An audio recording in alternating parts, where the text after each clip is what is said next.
প্রিয় উপস্থিতি, হাজরাতে নূহ আলাইহিস সালাতু ওয়াস সালামের 3টা বেটা ছিলেন, 4 জন সন্তান ছিলেন, হাম, সাম, ইয়াফেস এবং কেনান। হাম, সাম, ইয়াফেস এবং কেনান, এই 4টা বেটা ছিল নূহ আলাইহিস সালামের সন্তান। কেনান নাফরমানি করে মহাপ্লাবনে পানির মধ্যে ডুবে মারা গেল। একজন নবীর সন্তান হওয়ার পরও আল্লাহ কেনানকে ছেড়ে দেয় নাই শুধু নাফরমানি করার কারণে। তাহলে বুঝেন আপনি, নূহ আলাইহিস সালামের একজন সন্তানকে নাফরমানির জন্য আল্লাহ ছেড়ে দেয়নি, তাহলে আমাদেরকে কি করবে? প্রিয় উপস্থিতি, পৃথিবীতে বেঁচে রইলেন 3 জন সন্তান। একজনের নাম হলো হাম, আরেকজনের নাম সাম, আরেকজনের নাম ইয়াফেস।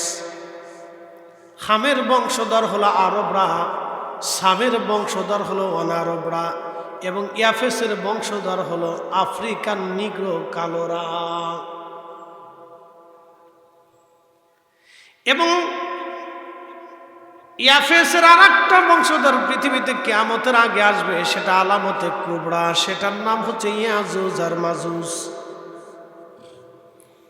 সামের বংশধর ইয়াফেসের বংশধর 2 ধরনের হয়ে গেল, একটা ইয়াজুজ মাজুজ হয়ে গেল, আর একটা আফ্রিকার মানুষ হয়ে গেল। নিগ্রো কালো মানুষগুলি ইয়াফেসের বংশধর। মনোযোগ দিয়ে কথাগুলি শুনবেন। এই 3 জনের সন্তান বংশ বৃদ্ধি হওয়ার পরে 80টা কম হলো। কয়টা কম? 80টা। মনোযোগ দিবেন, এগুলো আমাদের জানার দরকার। 80টা কম হওয়ার পরে 80 কম যখন হয়ে গেল, 80 কম হওয়ার সাথে সাথে আল্লাহ রাব্বুল আলামিন এক রাত্রিবেলা 80টা কমের ভাষা পরিবর্তন করে দিলেন। সবাই ঘুম থেকে ওঠার পরে দেখলেন 80 কমের 80 রকম ভাষা। এখন একজন আরেকজনের সাথে কথা বললে কেউ কারোটা বুঝে না। ছিল কয় ভাষা? এক ভাষা। নূহ আলাইহিস সালামের এক ভাষা ছিল, কিন্তু ঘুম থেকে ওঠার পরে তারা দেখলেন 80 ভাষা হয়ে গেল। এটা আমি লিখিনি, ইমাম ইবনে কাসির আল বিদায়াতে লিখছেন। 80টা ভাষা হয়ে গেল। এখন বলেন, এই ভাষার স্রষ্টা কে? একসাথে বলতে হবে, কে? আল্লাহ। আল্লাহ বলছেন, আর রহমান আল্লামাল কুরআন খালাকাল ইনসান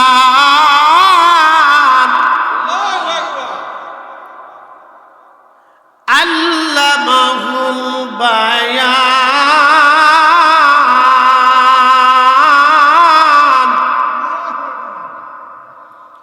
রব্বুল আলামিন বললেন, আমি রহমান, আমি দয়াময়, আমি দয়ালু। আল্লামাল কোরআন, আমি তোমাদেরকে কোরআন শিখিয়েছি, আমি তোমাদেরকে সৃষ্টি করেছি এবং তোমাদেরকে কোরআন শিখিয়েছি। আল্লামাহুল বায়ান, আমি তোমাদেরকে ভাষা শিক্ষা দিয়েছি। ভাষা শিক্ষা দিলেন আল্লাহ। নূহ আলাইহিস সালাতু ওয়াস সালামের কম 80 ভাগে বিভক্ত হলো। 80 রকম ভাষা আল্লাহ প্রথম দিয়ে শুরু করলেন। 80 রকম ভাষা অটোমেটিক ঘুম থেকে উঠে 80 রকম হয়ে গেল। কেউ কারো কথা বুঝতে পারতেছিল না। নূহ আলাইহিস সালাম প্রত্যেকের ভাষা কম কমকে নূহ নবী বুঝাই দিতেন। অর্থাৎ আল্লাহ নূহ নবীকে বিনা শিক্ষকে আমার আল্লাহ সরাসরি নূহ আলাইহিস সালামের কালবে 80 রকম ভাষা বোঝার জ্ঞান দিয়ে দিলেন। একবার জোরে বলা যাবে কি আল্লাহু আকবার? প্রশ্ন রাখতে পারেন ফরিদে হুজুর, তাহলে আমাদের নবীকে আল্লাহ কত ভাষা শিক্ষা দিলেন? আমাদের রাসূলকে আল্লাহ কত ভাষা শিক্ষা দিলেন? আমি এটা বোঝানোর জন্য আগে আপনাদেরকে একটা হাদিসে নিয়ে যাই। নবীজি বললেন, মান রানি ফিল মানামি ফাকাদ রাআল্লাহ। স্বপ্নে যদি তোমরা আমাকে দেখো, তাহলে বাস্তবে তোমরা আমি নবীকে দেখছো। আমি নবী নিজে আসি ছবি আসি না, আমি নবী নিজে আসি ছবি আসি না, আমি নবী সরাসরি তোমাদের সাথে স্বপ্নে দেখা করি। জোরে বলেন সুবহানাল্লাহ। এর অর্থ কি? এর অর্থ হচ্ছে কিয়ামত পর্যন্ত রাসূলের মুজিজা চলমান থাকবে। কথা বুঝছেন নি আপনারা? কিয়ামত পর্যন্ত রাসূলের মুজিজা চলমান থাকবে। পৃথিবীর কোন নবী আপনার সাথে স্বপ্নে আর দেখা দেবে না, আমাদের নবী স্বপ্নে দেখা দিবেন। এবং রাসূল বলছেন আমাকে যদি দেখো তাহলে বুঝবা আমি দেখা দিছি এবং আমি সত্য এসেছি। শুধু স্বপ্ন না, আমি বাস্তবে স্বপ্নে তোমাদের মাঝে আসছি। এখন আপনাদেরকে এখান থেকে একটা ব্যাখ্যা বুঝাই। আল্লাহর নবী একজন পাকিস্তানের আশিকের সাথে নবীজি দেখা করলেন উর্দু ভাষাভাষীর সাথে। এখন নবী কথা কি বাংলা ভাষায় বলবে না উর্দুতে বলবে? যে ভাষা উর্দু, যে আশিকের ভাষা উর্দু, নবী তার সাথে উর্দুতে কথা বললেন। যার ভাষা পশতু, নবীজি সেই আশিকের সাথে পশতু ভাষায় কথা বললেন। যার ভাষা আফগানি, রাসূল করিম তার সাথে আফগানি ভাষায় কথা বললেন। যার ভাষা রুশিয়ান, নবীজি তার সাথে রুশিয়ান ভাষায় কথা বললেন। যার ভাষা চাইনিজ, আল্লাহর নবী আশিকের সাথে চাইনিজ ভাষায় কথা বললেন। যার ভাষা ইংরেজি, নবীজি ওই আশিক রাসূলের সাথে ইংরেজিতে কথা বললেন। যার ভাষা বাংলা, নবী আশিক রাসূলের সাথে বাংলা ভাষায় কথা বললেন। যার ভাষা হিন্দি, রাসূল করিম সেই হিন্দি ভাষার সাথে ভাষা দিয়ে ওই আশিকের সাথে কথা বললেন। যার ভাষা মিরাঠি, নবীজি তার সাথে মিরাঠি ভাষা দিয়ে কথা বললেন। যার ভাষা বেঙ্গালুরি, অর্থাৎ আমাদের এই ভারতের যত প্রকারের ভাষা আছে, পৃথিবীতে যত প্রকারের ভাষা আছে, যার ভাষা ফার্সি, আল্লাহর নবী আশিক রাসূলের সাথে ফার্সি ভাষায় কথা বললেন। যার ভাষা আরবি, আল্লাহর নবী আরবি আশিকের সাথে আরবি ভাষায় কথা বললেন। এইভাবে সারা পৃথিবীতে যত ভাষার আশিক রাসূল আছে, নবী তত ভাষায় স্বপ্নে ওই আশিকের সাথে ওই ভাষা দিয়ে কথা বলে। একসাথে বলবেন আল্লাহু আকবার। এটা রাসূলের শান, এটা নবীর মুজিজা। এই জন্য আল্লাহ কোরআনের আয়াতে বলছে, কামা আরসালনা ফীকুম রাসূলাম মিনকুম ইয়াতলু আলাইকুম আয়াতিনা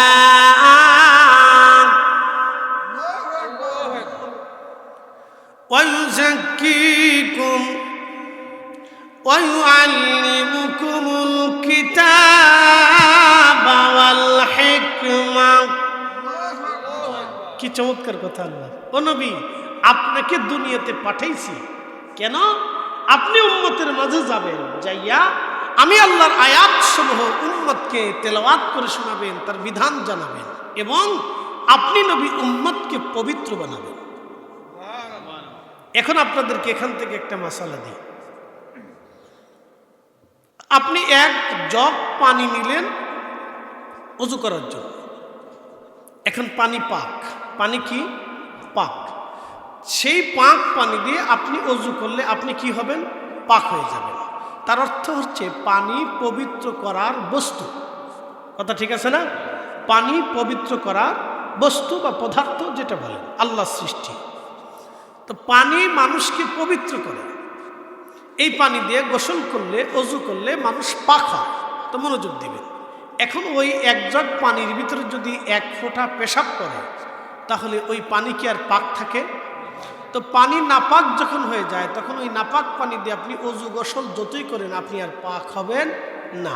তার অর্থ হলো আপনাকে পাক করতে হলে পানিকে আগে পাক থাকতে হবে। কথা ঠিক আছে না?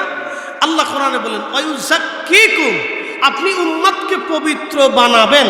এর অর্থ হলো আল্লাহ তার রাসূলকে পবিত্রতা দিয়ে দুনিয়াতে পাঠিয়েছে। এটা রাসূলের মহাশান। একসাথে বলবেন আল্লাহু আকবার। এখন যারা বলে রাসূল আমাদের মতো, তাদেরকে আমরা আর মানতে পারবো না। কথা ক্লিয়ার? যাদের বিশ্বাস হবে রাসূল আমাদের মতো, সে পৃথিবীর যত বড় মুফাসসির হোক, আল্লাহর কোরআনের বাহিরে তাকে আর মানার কোনো সুযোগ আমাদের নেই। এটা চিরসত্য কথা, একবারে ক্লিয়ার কথা। ওয়ায়ুযাক্কিকুম, নবী আপনি উম্মতকে পবিত্র বানাবেন। ওর অর্থ হচ্ছে আল্লাহ রাসূল নিজে, আল্লাহ তাকে পবিত্রতার সাথেই পৃথিবীতে পাঠিয়েছেন। পবিত্রতা দিয়ে পৃথিবীতে পাঠিয়েছেন, পবিত্রতার মাধ্যম দিয়ে দুনিয়াতে পাঠিয়েছেন, পবিত্র করে পাঠিয়েছেন। তিনি পবিত্রতার সাথে এসেছেন, পবিত্র মাধ্যম দিয়ে এসেছেন। রসুলের আব্বা আম্মা পবিত্র, একসাথে বলবেন না সুবহানাল্লাহ। রসুলের আব্বা আম্মা কি একসাথে বলে? কিন্তু আমাদের দেশে যারা বুকে হাত পেতে নামাজ পড়ে তাদের আকীদা হচ্ছে রসুলের আব্বা আম্মা কাফের। কাফের কি পবিত্র হতে পারে? কোরআন বলছে ইন্নামাল মুশরিকুনা নাজাসুন, মুশরিকরা হচ্ছে নাপাক, অপবিত্র। তো রসুল যেহেতু পবিত্র, তাহলে পবিত্র রসুলকে আল্লাহ কিভাবে এক নাপাক ব্যক্তির রেহেমের ভিতরে রাখলো? কোরআন থেকে বুঝে, আমি আমার ভাষায় বলতেছি না। এই জন্য তাদের আকীদার ভিতরে গলদ ঢুকেছে, তাদের আকীদার ভিতরে মারাত্মক ধরনের গলদ। তো এমন গলদ, এই বিশ্বাস নিয়ে যদি কেউ কবরে চলে যায়, 1000 বছর ইবাদত হলেও জান্নাতের আশা করতে পারবে না।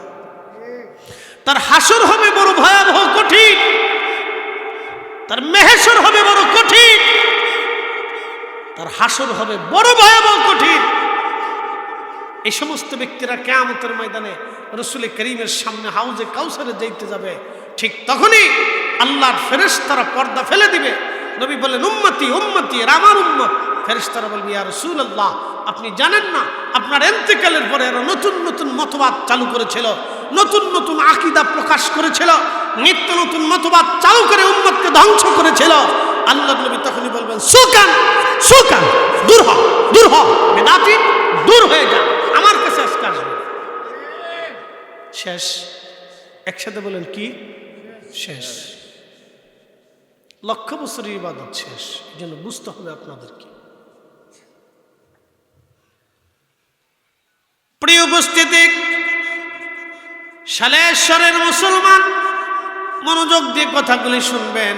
আল্লাহ বলেন ওয়ায়ুযাক্কিকুম, আপনি উম্মতকে পবিত্র বানাবেন। এই জন্য আমাদের বিশ্বাস হলো নবী পাক। নবী কি? পাক।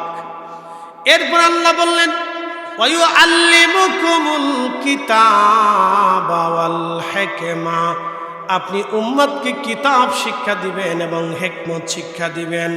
এই জন্য আল্লাহ রসুলের মতো মহাজ্ঞানী এবং শ্রেষ্ঠ শিক্ষক পৃথিবীতে আর কেউ কখনো হতে পারে নাই, কোনোদিনও আর হতে পারবে না। রসুলের চাইতে মহাজ্ঞানী আর কেউ নাই। আল্লাহর কালাম যদি আপনি বুঝেন তাহলে আপনার জন্য সহজ হয়ে যাবে। শুধু কিতাব শিক্ষা দিবেন না, আপনি হিকমত শিক্ষা দিবেন, জ্ঞান বিজ্ঞান শিক্ষা দিবেন। প্রিয় উপস্থিতি, 1450 বছর আগে আল্লাহর নবী বলেন উম্মত তোমরা খানা খাওয়ার পরে আঙ্গুল চেটে খাও। 1450 বছর পরে বিজ্ঞান বলল আঙ্গুল যদি তোমরা চেটে খাও তাহলে আঙ্গুল চাটার কারণে এই হাতের এই পশমের গোড়া দিয়ে এক ধরনের রস আছে, এই রসটা তোমার চাটার সাথে সাথে মুখের মধ্যে যখন যাবে তখন এই রসটা হজমের জন্য বিরাট বড় উপকারী বানিয়েছেন আল্লাহ। এই আঙ্গুল চাটার কারণে খাবারগুলি আল্লাহ সহজে হজম করে দেবে। সুবহানাল্লাহ বলা যাবে না? এটা হিকমত। যারা বলেন এটা কি হিকমত, এটা বিজ্ঞান, এটা উম্মত জানত না। 1450 বছর আগে যখন মানুষ পেশাব পায়খানা করে ঢিলা কুলুপ কি জিনিস বুঝতো না। এখনো বহু মুসলমান আছে পেশাব করার পরে ঢিলা কুলুপ করে না। কথা ঠিক আছে না? ওইভাবে পেশাব করে ওইভাবেই তারা হেঁটে চলে আসে। পরিষ্কার করার অনুভব তারা বুঝে না। কিন্তু 1450 বছর আগে আল্লাহর নবী স্যানিটাইজেশন ব্যবস্থা কি করে উম্মত করবে, পবিত্র কিভাবে হবে, নবীজি হাতে কলমে শিখিয়ে দিলেন। আল্লাহর নবী শিখাইলেন হে উম্মত তোমরা পেশাব পায়খানা করার পরে ঢিলা কুলুপ ব্যবহার করো। এটা হিকমত আল্লাহর নবী 1450 বছর আগে আল্লাহর হাবিব শিখিয়ে গেলেন। এই হিকমতটা আল্লাহর নবী 1450 বছর আগে শিক্ষা দিয়ে গেলেন। মনোযোগ দিবেন। কুকুরে কোনো পাত্রে মুখ দিলে মাটি দিয়ে 7 বার সেই পাত্রটা ধৌত করতে হয়। উম্মত জানতো না যে কুকুরের মুখের ভিতরে লালার ভিতরে পয়জন থাকে। শুধু পয়জন না, মারাত্মক পয়জন। এই জ্ঞান, এই বিজ্ঞান পৃথিবীর কোনো মানুষ জানতো না সেই সময়। যখন জ্ঞান বিজ্ঞান গবেষণাই ছিল না, তখন আরবের জমিন আল্লাহ নবী শিখাইলেন, কুকুর কোনো পাত্রে মুখ দেওয়ার পরে সেই পাত্রটাকে তোমরা 7 বার মাটি দিয়ে ধৌত করবা। সাবান দিয়ে ধুলে হবে না, মাটি দিয়ে ধৌত করতে হবে। আপনি একটু চিন্তা করেন তো। ওয়ায়ুআল্লিমুকুমুল কিতাব ওয়াল হিকমা, আপনি কিতাব এবং হিকমত উম্মতকে শিখাবেন। তিনি কারো কাছ থেকে না শিখে তিনি শিখিয়েছেন।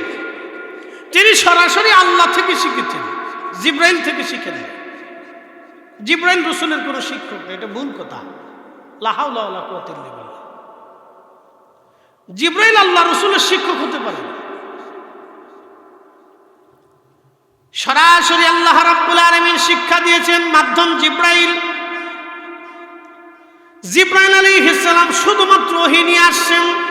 তিনার কাজ ছিল পৌঁছে দেওয়া, নবীজির কাছে তিনি পৌঁছে দিয়েছেন। জিব্রাইল আলাইহিস সালামের কাজ ছিল পৌঁছায় দেওয়া, তিনি পৌঁছে দিয়েছেন। আল্লাহ বলেন, হাবিব আপনি উম্মতকে হিকমত শিক্ষা দিবেন। 1450 বছর আগে উম্মত জানতো না কুকুর কোনো পাত্রে মুখ দিলে সেই পাত্র 7 বার মাটি দিয়ে ধৌত করতে হবে। আপনি যতই সাবান সুটা দিয়ে ধৌত করেন, ওই পয়জন যাবে না। মাটি না মারা পর্যন্ত পয়জন যাবে না। মাটি দিয়ে এই পাত্র ধৌত করতে হবে, এক পৃথিবীর কোনো মানুষ জানতো না। আমার নবী সেই বিষয়টা শিক্ষা দিয়ে দিলেন। এটাই হলো রসুল করিমের হিকমত। এরপরে আল্লাহ কোরআনে বললেন, ওয়ায়ুআল্লিমুকুম মা লাম তাকুনু তা'লামুন।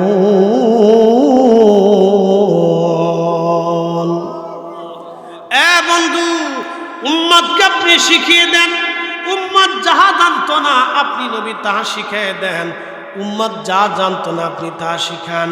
উম্মত শরীয়তের বিদ্যা জানতো না, উম্মত হাকিকতের বিদ্যা জানতো না। এই দুইটা বিদ্যা আপনি উম্মতকে শিখাবেন। শরীয়তের বিদ্যা জানতো না, আল্লাহ কি জানতো না, আখিরাত কি জানতো না, কিয়ামত কি হবে জানতো না, মেহশরের মাঠ জানতো না, কবর কি হবে জানতো না। এগুলি উম্মত জানতো না। নবী গো, আপনি উম্মতকে এগুলি শিক্ষা দিয়ে দিলেন। প্রিয় সালের মুসলমান, প্রিয় নবী রাহমাতুল লিল আলামিন শিক্ষা দিয়ে দিলেন উম্মত যেটা যেটা জানতো না তোমরা উম্মতকে সেইগুলি হাবিব আপনি জানাবেন। উম্মত আর একটা জিনিস জানতো না, উম্মত জানতো না নদীর উপরে যাই নামাজ বিছায় নদী পার হওয়া যায়, এটা উম্মত জানতো না। এই বিদ্যা আমার নবী নিজে শিখাই দিয়ে গেছেন। আর এই বিদ্যা যদি না শিখাইতেন তাহলে আজকে শাহজালাল ইয়ামানি যাই নামাজ দিয়ে নদী পার হতে পারতেন না। আর আপনারা আমরা কালেমার স্বাদও পেতাম না। কি কথা কন না কেন? আমরাও আপনারা কালেমার স্বাদ পেতাম না। কোরআনকে আপনি খুব ভালো করে যদি গবেষণা করেন তাহলে সহজ হয়ে যাবে। সারে রাসালাত আপনাকে বুঝতে আরো সহজ হয়ে যাবে যদি কোরআন আপনি বুঝে নেন। বিশ্ববিখ্যাত আল্লাহর ওলি হযরত খাজা মাইনুদ্দিন চিশত আজমারি সঞ্জরি রাহমাতুল্লাহ আলাইহি সেদিন যদি আনা সাগরের পানি একটা লুটার ভিতরে জানতে না পারতেন, ঘটির মধ্যে যদি আনতে না পারতেন, তাহলে ভারত উপমহাদেশের মুসলমান কালেমার স্বাদ পেত না। আজমির শরীফ থেকে যদি পানিপথের প্রান্তর পর্যন্ত তিনি ধুলি নিক্ষেপ করতে না পারতেন, তাহলে আজকে মুসলমান এই জমিনে কালেমার স্বাদ কি জিনিস বুঝতো না। এই বিদ্যা উম্মত জানতো না, আমার নবী নিজে শিক্ষা দিয়ে গেলেন এই বিদ্যা হাবিব। উম্মত যে বিদ্যা জানবেন আপনি সেই বিদ্যা জানায় যাবেন। যে বিদ্যা উম্মত জানবে না, জানতো না, আপনি সেই বিদ্যা উম্মতকে জানিয়ে যাবেন। ইয়া রাসূলুল্লাহ, এটার জন্য আপনাকে দুনিয়াতে পাঠাইছি। এই জন্য আপনাদেরকে বলতেছি, হযরত নূহ আলাইহিস সালাম 80 ধরনের ভাষা জানলেন। তার বংশের মধ্যে 80 প্রকারের ভাষা হয়ে গেল। এই ৮০ ভাষা থেকে সারা পৃথিবীতে হাজার হাজার হাজার হাজার হাজার হাজার ভাষা সারা পৃথিবীতে ছড়িয়ে গেল। কিন্তু আরবি ভাষা আল্লাহর ভাষা, আরবি ভাষা জান্নাতের ভাষা, আরবি ভাষা কোরআনের ভাষা, আরবি ভাষা নবীর ভাষা। এই আরবির ভাষা চিরস্থায়ী হবে। একসাথে বলবেন আল্লাহু আকবার। সব ভাষা শেষ, যারা বলেন সব ভাষা শেষ। কুল্লু মান আলাইহা ফান, এর মাধ্যমে সমস্ত ভাষা কি হয়ে যাবে? শেষ হয়ে যাবে। ওয়ায়াবকা ওয়াজহু রাব্বিকা যুল জালালি ওয়াল ইকরাম, শুধু থাকবে আল্লাহ, আল্লাহ ব্যতীত আর কেউ থাকবে না। তো আল্লাহর ভাষা, আল্লাহর পছন্দের ভাষা আরবি, শুধু আরবি জান্নাতে থাকবে, আরবি হাসরে চলবে, আরবি কবরে চলবে, আরবি কোরআনের ভাষা, আরবি রসুলের ভাষা। এই ভাষা ব্যতীত পৃথিবীর সব ভাষা একদিন নিঃশেষ হয়ে যাবে, শুধু এই ভাষাটাই চিরদিন পর্যন্ত টিকে থাকবে। বেহেশতের ভিতরে থাকবে আরবি ভাষা, জান্নাতের আরবি ভাষায় কথা বলবে, গল্প করবে।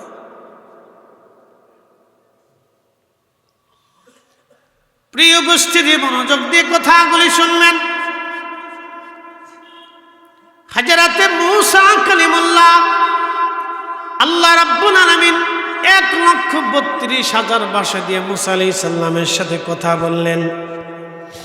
মূসা আলাইহিস সালামের সাথে কথা বলার পরে মূসা আলাইহিস সালাম ১,৩২,০০০ ভাষা দিয়ে কথা বলার পরে আল্লাহ ডাক দিলেন, এ মূসা, তুমি কি আমার কোনো কথা বুঝো? মূসা বলেন, ইয়া রাব্বি, আমি আপনার কোনো বক্তব্য বুঝলাম না। আল্লাহ বলেন, মূসা রে, তোমার মাতৃভাষা দিয়ে বলি নাই বিদায় তুমি বুঝো নাই। আল্লাহ তখন হিব্রু ভাষা দিয়ে মূসা আলাইহিস সালামের সাথে কথা বলা শুরু করলেন। হিব্রু ভাষা কথা বলতে বলতে বলতে বলতে আল্লাহ কথা বলা শেষ করলেন। মূসা নবীকে ডাক দিলেন, মূসা, এবার তুমি কি বুঝলা কিছু? মূসা বলেন, হ্যাঁ বুঝেছি।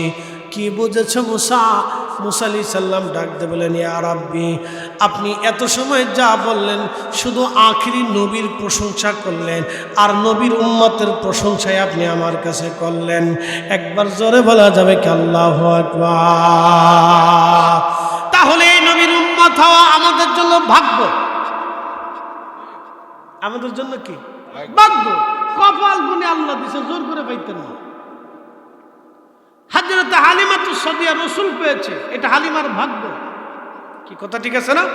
কপাল গুনে হালিমা পেয়েছে, নাহলে হতো না।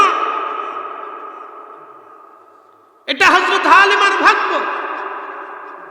খাদিজাতুল কুবরা রাদিয়াল্লাহু আনহা রাসূলকে পেয়েছিলেন, এটা খাদিজার ভাগ্য। কি কথা কর না কেন? খাদিজার ব্যবসার প্রধান ছিলেন আমার নবীজি, স্টাফ ছিলেন না, কর্মচারী ছিলেন, এটা ভুল তথ্য।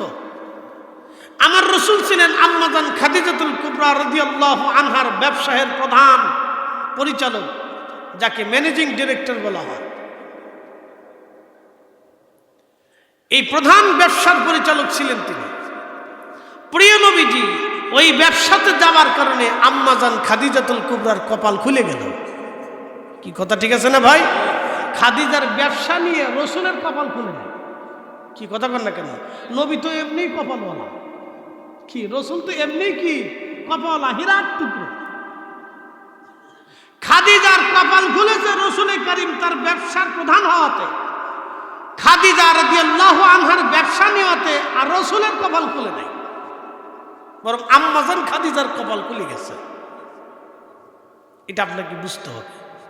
এই সহজ সূত্র যারা বুঝতে পারে না তারা বেকুব। আল্লাহ তাদেরকে বুঝান তৌফিক দিক, সকলে বলে না আমিন। শানের সালাত তো অনেক ঊর্ধ্বে, এটা শেষ করব কবে? মূসা আলাইহিস সালামের কাছে আল্লাহ আমার নবীর প্রশংসা করছে, আমাদেরও প্রশংসা করছে। এখন বলেন, প্রশংসা কি গরু চুরির জন্য করিল? দেশে কত পরিমাণে গরু চোর বাড়িছে। উত্তরবঙ্গের মানুষ গরু চোরের জেলা ঘুমাইতে পারে না। সেদিন এক মাহফিলে গেছি পাবনা থেকে, হুজুর আমার গরু একটা লয়ে গেছে, দোয়া করে দেন। মোটরসাইকেলে চড়ে আমাকে মাহফিলে নিয়ে যাচ্ছে, আর গল্প করছে, হুজুর আমার গরু চোরে লেগে গেছে, দোয়া করে দেন। নরসিংদী এক জায়গায় গেছি, হুজুর দোয়া করেন, গরু চোরের জেলা ঘুমাইতে পারি না, সারা রাত গরু ভাড়া দিতে হয়। কি পরিমাণে গরু চোর আর ছাগল চোর মুরগি চোর বাড়ছে। প্রিয় উপস্থিতি, মনোযোগ দিবেন। এ মুসলমান, আল্লাহ মুসা নবীর কাছে আমাদের প্রশংসা করেছেন, আমাদের গুণকীর্তন আল্লাহ মুসা আলাইহিস সালামের কাছে করেছেন। কেন করলেন? কি জন্য করলেন? আল্লাহ এই জন্যই করলেন যে এই যে মজলিস আপনারা দেখতেছেন, মজলিস, এই যে মজলিস দেখতেছেন, কেন প্রশংসা করলেন আল্লাহ একটু বুঝে নেন। আমরা অটোমেটিক এই বাগান সাজাইয়া বসে গেলাম। আপনারা আসলে আসতেও পারেন, চলে গেলে যেতেও পারেন। এখানে ঢোকার জন্য জবরদস্তি নাই, চলে গেলেও জোর করে বসানোর নিয়ম নাই। কথা ঠিক আছে না? আপনি মসজিদে আসলেও আসতে পারেন, না আসলেও না আসতে পারেন। কিন্তু যদি ইবাদত ফরজ, আপনাকে জোর করে কেউ মসজিদ আনবে না, না আসার কারণে জরিমানাও ধরবে না। কিন্তু আপনি কেন মসজিদে এসে সালাত আদায় করেন? আপনি আল্লাহকে ভয় পান। আপনি আজকের মাহফিলে কেন বসলেন? আপনি আল্লাহকে ভয় পান। এরকম সাহাবীরা মজলিস কায়েম করেছে। আল্লাহর নবী রাস্তা দিয়ে যাওয়ার সময় দেখে সাহাবীরা মজলিস কায়েম করছে। আল্লাহর নবী বললেন, মা জালাসনাকুম, সাহাবীরা তোমরা কেন বসছো? সাহাবীরা বলেন, ইয়া রাসূলুল্লাহ, আমরা নাদউল্লাহ, আল্লাহ জিকির করতেছি, ওয়া নাহমাদুহু, আল্লাহর প্রশংসা গুণকীর্তন করতেছি। নবীজি বললেন, কেন সাহাবীরা তোমরা জিকির আজগার করো, আল্লাহর প্রশংসা করো, কোন কারণে? সাহাবীরা বলেন, আলা মা হাদানা লিদীনিহি, আল্লাহ আমাদেরকে দিন দিয়েছেন, হেদায়েত দিয়েছেন। ওয়া মান্না আলাইনা বিকা, আপনি নবী নামক মহান নিয়ামত আল্লাহ আমাদেরকে দিয়েছেন। একবার জোরে বলা যাবে কি মারহাবা?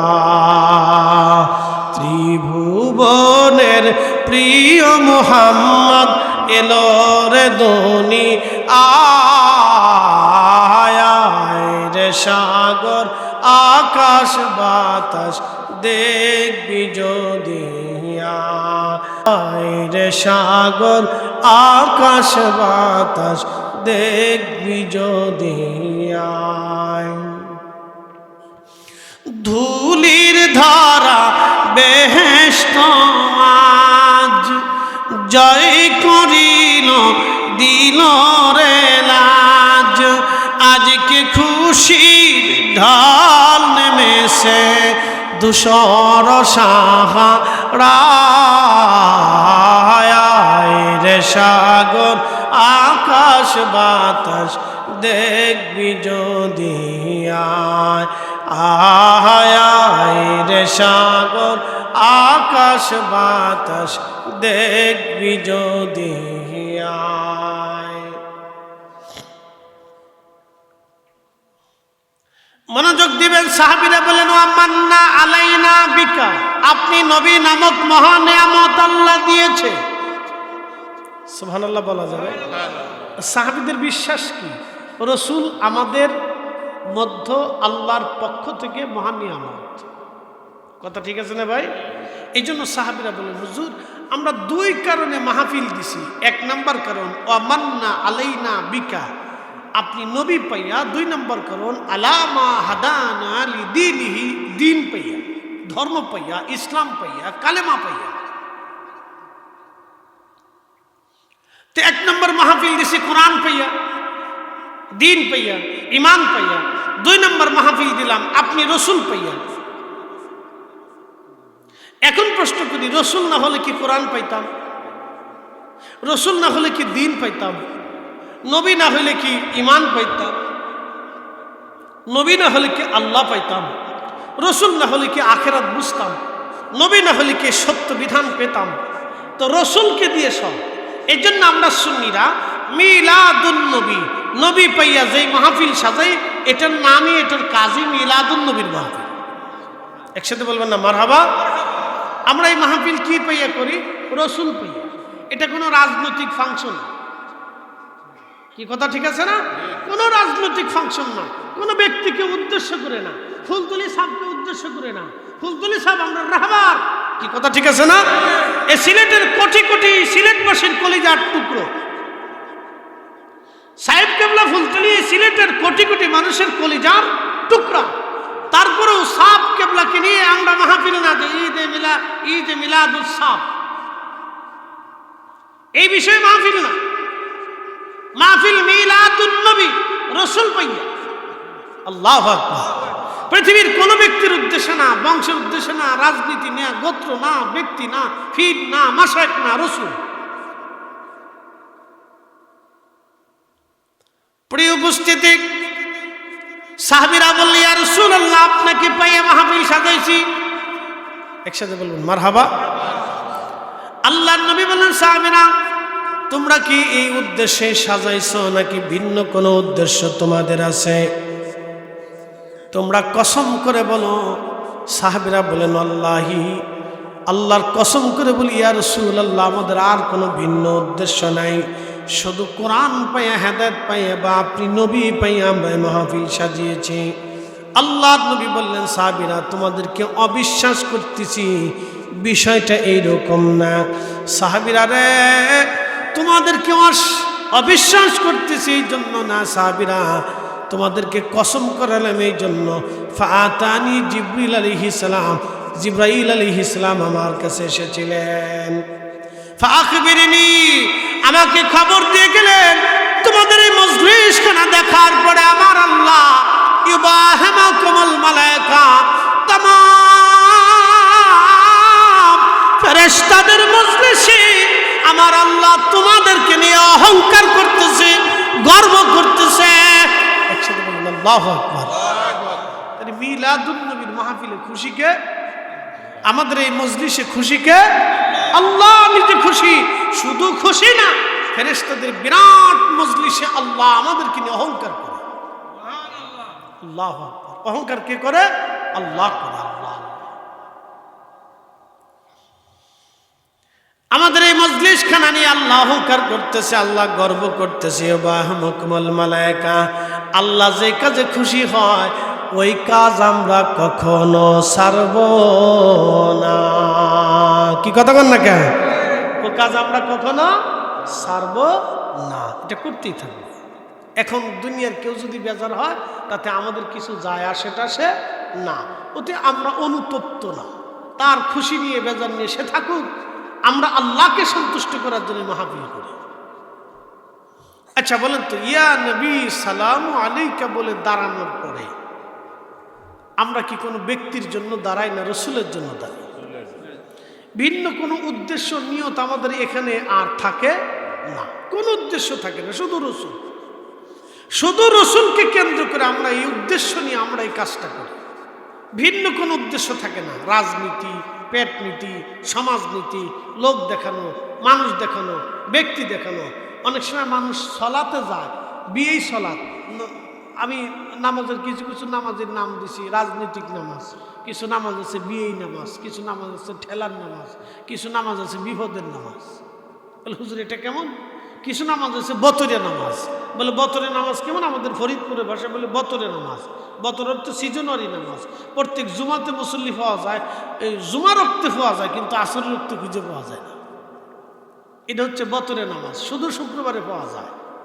আবার কিছু নামাজ আছে বিয়েই নামাজ। নতুন বিয়েই বাড়িতে এসে চিন্তা করলো যদি নামাজে না যায় তো বিয়েই কি মনে করবে না, হ্যাঁ তা বিয়েরে খুশি করার জন্য নামাজ পড়ে, এটার নাম দিয়েছি বিয়েই নামাজ।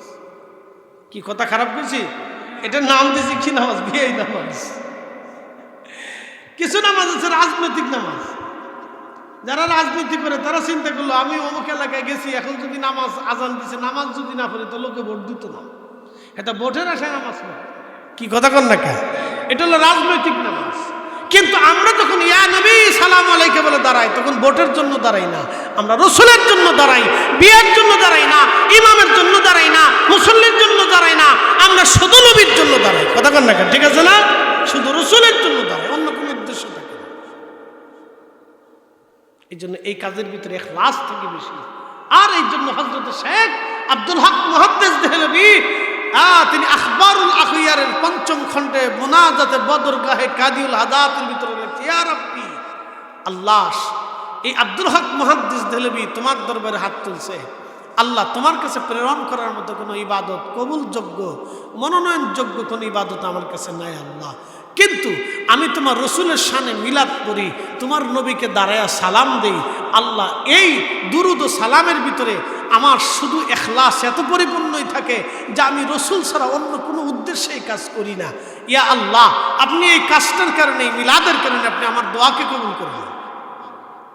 একসাথে বলবেন আল্লাহু আকবার। আব্দুল হক মুহাদ্দিস দেহলভী, তিনি মুজাদ্দিদ আল ফিসানি সিরহিন্দির সমসাময়িকালীন আলেম, আজ থেকে প্রায় 450 বছর আগে এই জমিনে দ্বীন ইলাহি যখন সম্রাট আকবর প্রতিষ্ঠিত করতে চেয়েছিল, তখন একমাত্র হযরত মুজাদ্দিদ আল ফিসানি সিরহিন্দি আব্দুল হক মুহাদ্দিস দেহলভী দ্বীন ইলাহিকে জমিনে কবর দিয়া আল্লাহর জমিনে আল্লাহর দ্বীন প্রতিষ্ঠিত করেছিলেন। যারা জমিনে দ্বীন প্রতিষ্ঠিত করেছিলেন তারা মিলাদ কিয়াম করে গেছে, মিলাদুন নবী করেছে। অতএব আমরাও তাদের অনুসরণ এগুলি করতেই থাকবো। কথা বলেন ঠিক না বেঠিক?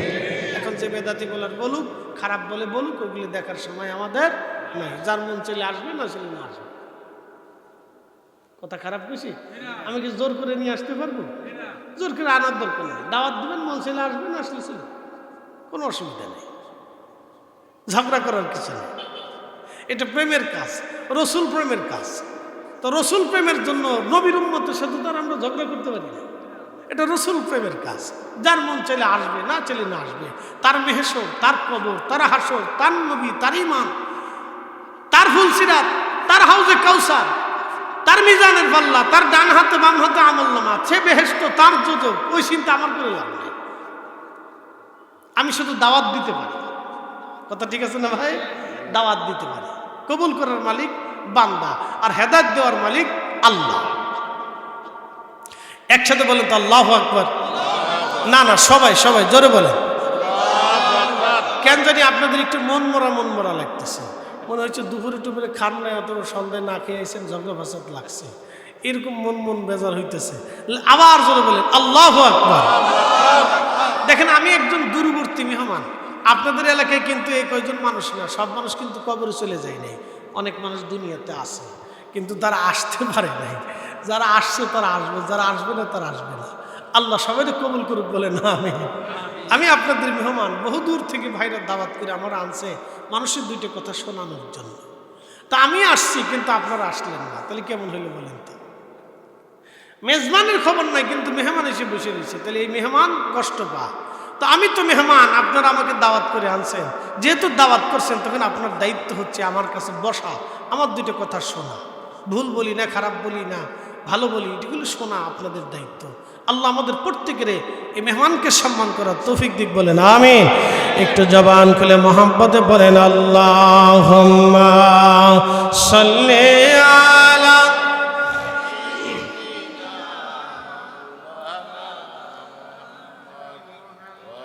ওয়ালা আলি সাইয়্যিদিনা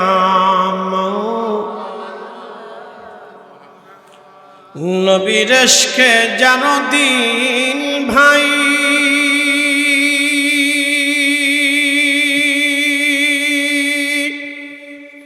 এ ভুবনে কাঁদে না,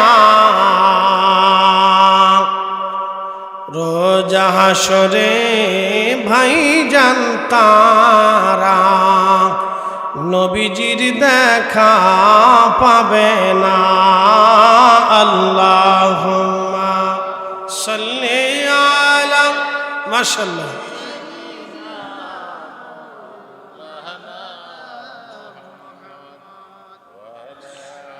আলি সাইয়্যিদিনা। একটু জিকিরে লা ইলাহা, জোরে লা ইলাহা ইল্লাল্লাহ, লা ইলাহা হক, লা ইলাহা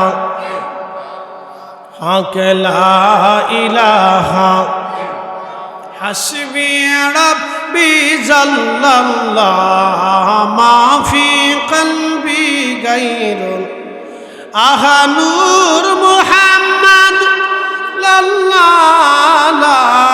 ইলাহা ইল্লাল্লাহ, লা ইলাহা, লা ইলাহা,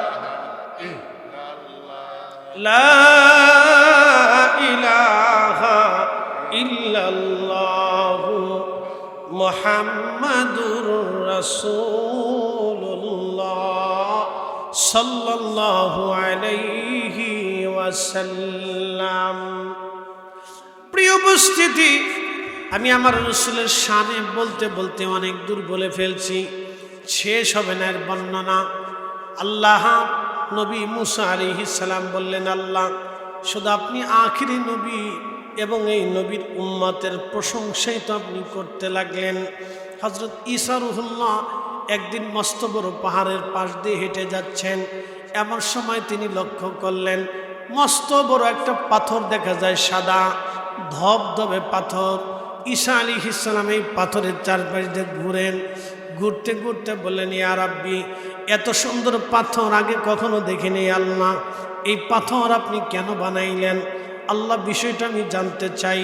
আল্লাহ বলেন, ঈসা রে, তাহলে তুমি তোমার হাতের লাঠি দিয়ে পাথরে আঘাত করো। আল্লাহ নবী ঈসা হাতের লাঠি দিয়ে পাথরে আঘাত করলেন, সঙ্গে সঙ্গে পাথর দুই টুকরায় বিভক্ত হয়ে গেল। হযরত ঈসা রূহুল্লাহ দেখলেন পাথরের ভিতরে একজন আল্লাহর বান্দা দাঁড়াইয়া দাঁড়াইয়া দাঁড়াইয়া সালাত আদায় করে, দাঁড়াইয়া দাঁড়াইয়া আল্লাহ জিকির করে। হযরত ঈসা রূহুল্লাহ ডাক দিলেন, হে আল্লাহর বান্দা, তুমি পাথরের মধ্যে কেন জিকির করো? কত বছর ধরে তুমি জিকির করো? আল্লাহর বান্দা বলেন, হুজুর আমি 400 বছর ধরে পাথরের মধ্যে আল্লাহর ইবাদত করি। বলে 400 বছর ধরে তুমি কি খাবার খাও, খানা খাও? ঈসা রূহুল্লাহকে আল্লাহর বান্দা বললেন, হো আল্লাহর নবী, একটা আঙ্গুর গাছ আল্লাহ এই পাথরের ভিতরে লাগিয়ে রাখছে, ওই আঙ্গুর খেয়ে খেয়ে আমি 400 বছর ধরে এই জমিনে কাটাইতেছি। একবার জোরে বলা যাবে কি আল্লাহু আকবার? কি মনে হয় পাথরে আল্লাহ মানুষ বাঁচাইতে পারে না? এখন আপনাদেরকে বলি, ইউনূস আলাইহিস সালাম মাছের পেটে ছিলেন, মাছ কি জমিনের উপরে ছিল না মাছ পানির নিচে ছিল? পানির নিচে কি অক্সিজেন পাওয়া যায়? তাহলে ইউনূস আলাইহিস সালামের অক্সিজেন কই? 40 দিন যে মাছের পেটে রইলেন, তার অক্সিজেনটা কই? কি করে বাঁচাইলেন? যে আল্লাহ মাছের পেটের ভিতরে ইউনূস আলাইহিস সালামকে জিন্দা রাখতে পারে অক্সিজেনবিহীন, সেই রব্বে কারীম নবীদেরকে কবরের ভিতরে জিন্দা রাখতে পারে। কি কথা কন না কেন? সেই রব্বুল আলামিন পাথরের ভিতরে মানুষকে জিন্দা রাখতে পারে। একসাথে বলবেন আল্লাহু আকবার। সেই রব পাথরের ভিতরে মানুষকে জিন্দা রাখতে পারে। প্রিয় উপস্থিতি, হযরত ঈসা রূহুল্লাহ বললেন, তুমি 400 বছর ধরে ইবাদত করে? বলে হ্যাঁ। ঈসা নবী আল্লাহকে বলেন, ইয়া রব, 400 বছর ধরে তোমার বান্দা পাথরের ভিতরে ইবাদত করতেছে। আল্লাহ 400টা বছর ধরে তোমার বান্দা জিকির করে, তার জীবনে কোনো অন্যায় নাই, গুনাহ নাই, খাতা নাই, ভুল নাই, ত্রুটি নাই। সে 400 বছর ধরে বিরামহীন শুধু ইবাদত করে গেল। আল্লাহ এর চাইতে দামি ব্যক্তি কি পৃথিবীতে আর কেউ আসেনি? আল্লাহ এর চাইতে মর্যাদাওয়ালা কেউ আসেনি। আল্লাহ ডাকতে বলেন, ঈসা রে, এর চাইতে মর্যাদাবান ব্যক্তি আল্লাহ আমি দুনিয়াতে পাঠাবো, তারা আমার আখিরি নবীর উম্মত। একবার জোরে বলেন আল্লাহু আকবার। আমরা জোরে বলেন কারা? একসাথে জোরে বলেন কারা? আমরা। তো সুদ খাওয়ার জন্য, ঘুষ খাওয়ার জন্য, অন্যের টাকা মেরে দেওয়ার জন্য, তো কি জন্য? বুঝে যাবে। আল্লাহ আমাদেরকে ওই 400 বছরের ইবাদত করনেওয়ালার সে তো আল্লাহ মর্যাদা দিচ্ছে। ঈসা আলাইহিস সালাম বললেন, আল্লাহ কেন, কি কারণে, কিসের মাধ্যমে তারা এত মর্যাদা বলা হবে? আল্লাহ বলেন, ঈসা, আমি আমার ওই আখিরি নবীর উম্মতের ভিতরে বিশেষ বিশেষ দিন, রজনী, সময় আমি আল্লাহ ইবাদত দিয়ে দেব, যা আমার এই বান্দার 400 বছরের ইবাদত চাইতে বেশি হয়ে যাবে। একসাথে বলা যাবে না আল্লাহু আকবার? শুধুমাত্র আপনাদেরকে সবে বরাতে দেব না, কদরে নিব না, মেরাজে নিব না, এরপরে আপনার ঈদের রাতে নিব না, জুমার রাতে নিব না, শুধু জুমার দিনের একটা ফজিলত আপনাদেরকে শুনি। একটা ফজিলত ছিল। সুনানুত তিরমিজিতে একটা হাদিস আসছে, আল্লাহ রাসূল বললেন, ও আমার উম্মত, তোমরা যখন জুমার দিনে মসজিদে নামাজ আদায় করার জন্য রওনা করো, জুমার আজান হয়ে গেল, ইয়া আইয়ুহাল্লাযীনা আমানু ইযা নুদিয়া লিস-সালাতি মিন ইয়াউমিল জুমআহ, যখন জুমার নামাজের আজান হয় তখন তোমরা কি করো? জুমার জন্য প্রস্তুতি নাও। ফাসআউ ইলা যিকরিল্লাহি ওয়া যারুল বে', আল্লাহ জিকিরের জন্য তোমরা ব্যবসা বাণিজ্য, বেচা কেনা, লেনদেন, উঠা বসা, চাকরি বাকরি সব সাইডে দাও। এই জন্য সারা পৃথিবীতে জুমার দিনে ছুটি দেওয়া মুসলমানদের জন্য একান্ত রাষ্ট্রের কর্তব্য।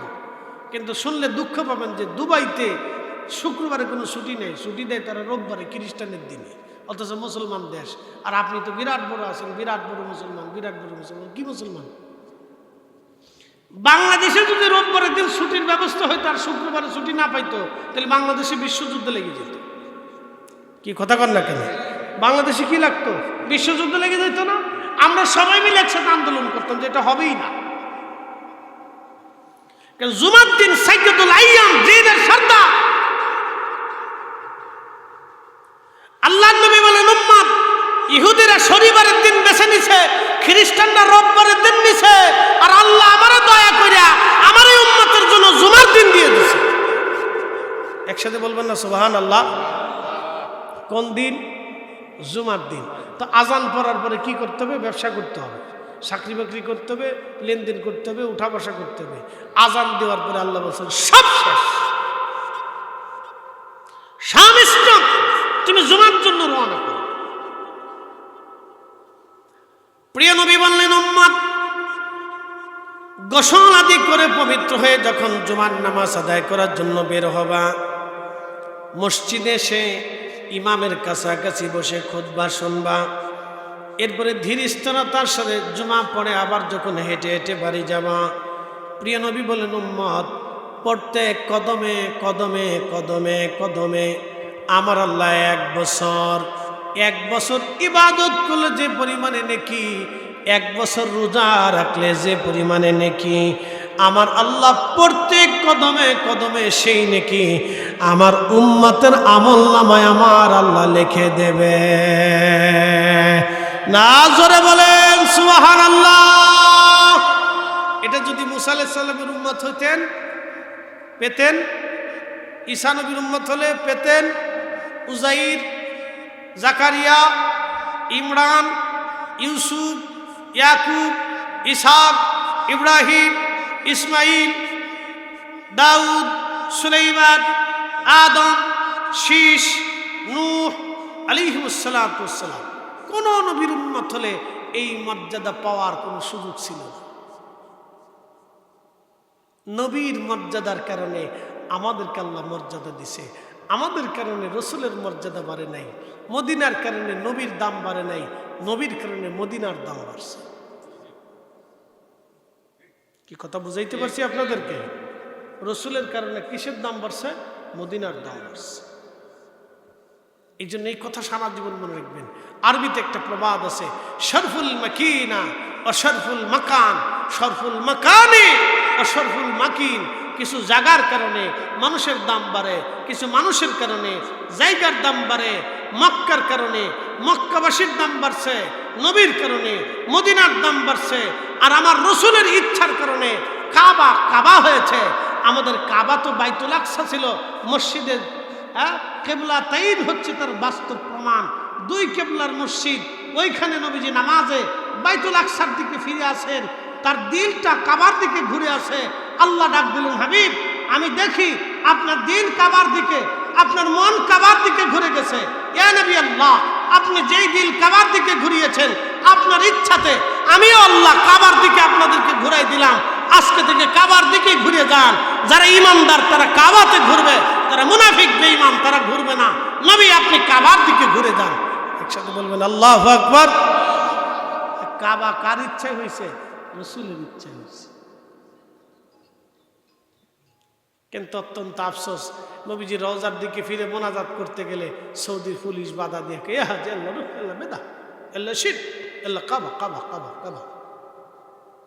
কাবার দিকে ঘুরে, কাবার দিকে ঘুরে। আচ্ছা কাবার দিকে ঘুরে কি হবে? কাবা তো পাথরের ঘর, তো পাথরের ঘরের দিকে ঘুরে আমি কি করব? রসুল থেকে আমাকে ঘুরিয়ে কাবার দিকে দিল। বলে কি কাবার দিকে দিল? তো কাবার কাছে কি চাবো? আমি কি কাবার কাছে চাই? চাই কার কাছে? একসাথে বলি, আমরা তো চাবো আল্লাহর কাছে, কথা ঠিক আছে না? মূল চাওয়াটা কার কাছে? আল্লাহর কাছে। তো কাবার দিকে ঘুরলেও আল্লাহর কাছে চাবো, রসুলের দিকে ঘুরলেও আল্লাহর কাছে যাবো, কথা ঠিক আছে না ভাই? আমরা যখন কবর জিয়ারত করি, কবর সামনে থাকে, আমরা তো কবরের কাছে চাই না, চাই কার কাছে? আল্লাহর কাছে না? তো কবরের দিকে থাকলেও আল্লাহর কাছে যাবো, কাবার দিকে ঘুরলেও আল্লাহর কাছে যাবো, চাই তো আল্লাহর কাছে। আচ্ছা বলেন, আমি এখন যদি মোনাজাত ধরি, তাহলে আপনারা সামনে, আপনারা আমার সামনে, আর আপনাদের সামনে আমি, অথবা আমরা যারা এখানে আছি সবাই আপনাদের সামনে, আপনারা আমাদের সামনে।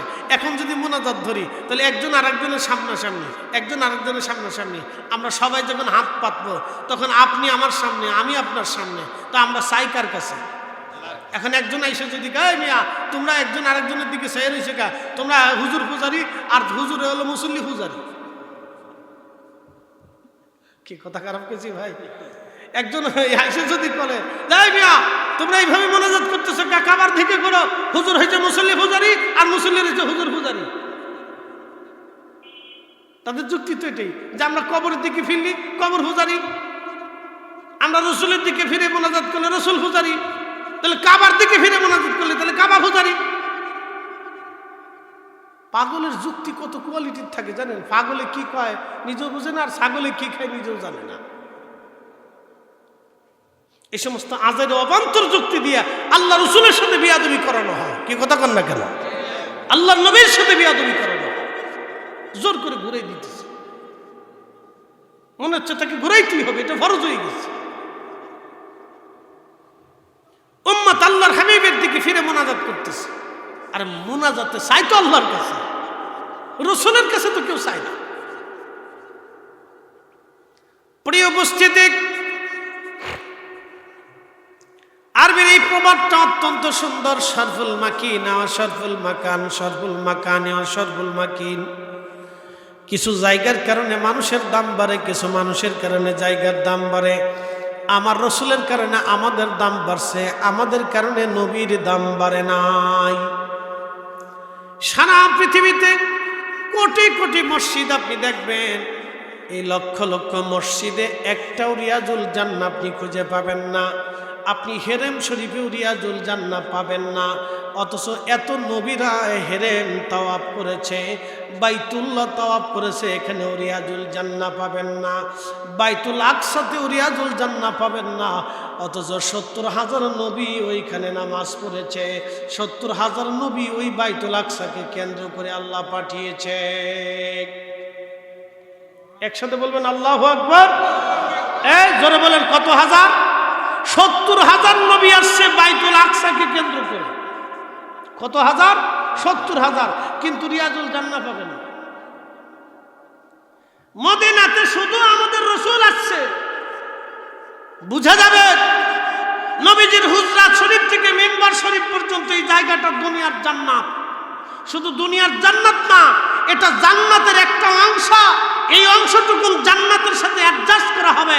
তো শুধু দুনিয়ার জান্নাতের সাথে না, আল্লাহু আকবার, জান্নাতুল ফিরদাউসে আমার রাসূলের আবাসের সাথে অ্যাড হয়ে যাবে। একসাথে বলবেন আল্লাহু আকবার। এই রিয়াজুল জান্নাহ, জান্নাতের বাগান। বলে কারণ কি? নবীজি হুজরা শরীফ থেকে মিম্বার শরীফে এসেছেন, মিম্বার শরীফ থেকে হুজরা শরীফে গিয়েছেন, গেছেন আসছেন, গেছেন আসছেন, গেছেন আসছেন, যাইতে আসতে, যাইতে আসতে, যাইতে আসতে নবীর সম্মানে এই রিয়াজুল জান্নাহ। আল্লাহ বলে দিলেন হাবিব এই জায়গাটুকুন রিয়াজুল জান্নাহ।